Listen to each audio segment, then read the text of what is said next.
Hello, and welcome. Silrace here, and it is time to talk about Nosgoth, specifically the August 19th patch notes. They are there for you to see as they are posted by Psyonix Corey on the official forums, and I wish to discuss these a little bit here. So mostly it's fixes, but there are a couple things which jump out at me. So essentially, being able to finally use your boosters for sure and all these things are nice and all, but finally having that party matchmaking system fixed with no 4 versus 3 matches anymore is kinda neat and such. But there is this full overhaul for matchmaking. We are waiting, alright. But searches may take longer to complete as a result, as the system now spends longer widening your search incrementally. Now there are some of those who, personally I like this. Let's put it that way. I like having to wait longer time if that gets me matched against people who are about my own skill level. Because owning newbies is not fun, and being completely stomped on is not fun either.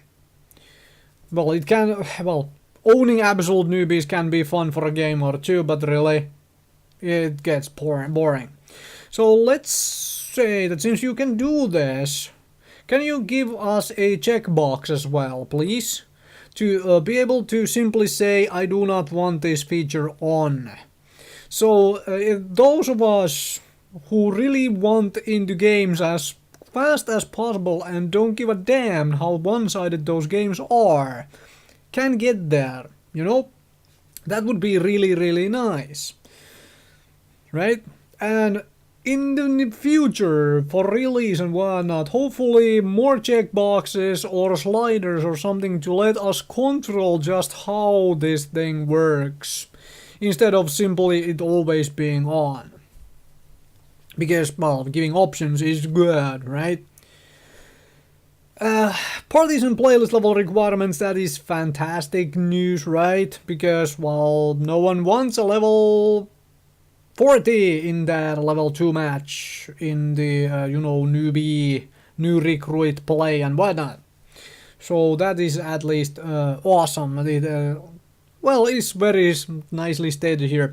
The optimization bit I would really have wanted to know more about, because I wanted to know some, details. What did you optimize on the Fane, for example? I haven't had time to play of late, not much at least. If you have watched my channel news video, you realize I haven't had time to do stuff. Anyway, I managed to play a couple of quick rounds, and the Fane has lots and lots of bad little buggy places. The biggest one is probably the massive tunnel there, which, you end up dead people's corpses inside walls and stuff. So it was... Hopefully that is something which gets fixed here.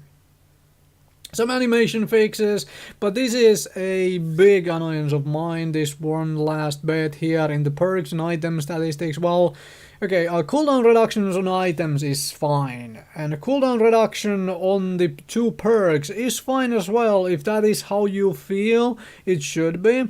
I am all about actually trying out and balancing game and whatnot, but this is the wrong way to go about it, right? Because Quick Wits change did not make it into this build, but will be reduced next patch. Please give us timeline on when the next patch is. Is this going to be, reduced next patch being in 3 months, in half a year, in 10 years? I don't know, because there is no timetable here telling me when it is, and I didn't find it quickly browsing the forums either.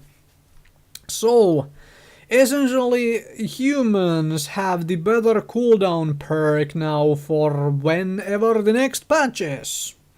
So, this is the wrong way to do it, and I hope this is an isolated incident and we will never see this kind of thing put into the final version of the game once the game is actually released, and not simply in the beta test, right?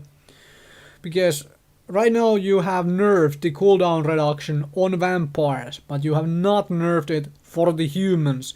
Essentially, if you are playing humans, or for your human play out there, go and rent the Quick Witch perk because it's right now more powerful than the vampire version. So go and do that and use the hell out of the perk until whenever next patch is.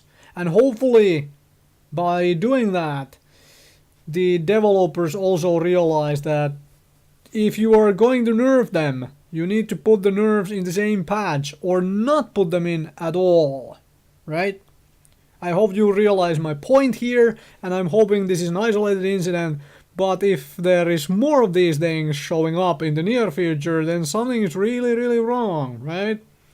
Anyway, couple of other bug fixes at the end there and so on, so forth. So far, let's say, not massive patch notes, but couple really key things here which are very nice to see. Essentially, trying to be fixing the matchmaker and the party system and all that stuff, all the things which were pretty much broken on the free weekend. And they are hopefully now being addressed because more and more people got into, you know, awareness of this game during the free weekend, and we are seeing some actual amount of players for the game. So thank you very much for watching. This was a quick talk about the patch notes for Nosgoth on the August 19th, and we'll see you folks in the game. I'm going to be covering this game, as you might realize, because so far I have enjoyed it. As said, thank you very much for watching.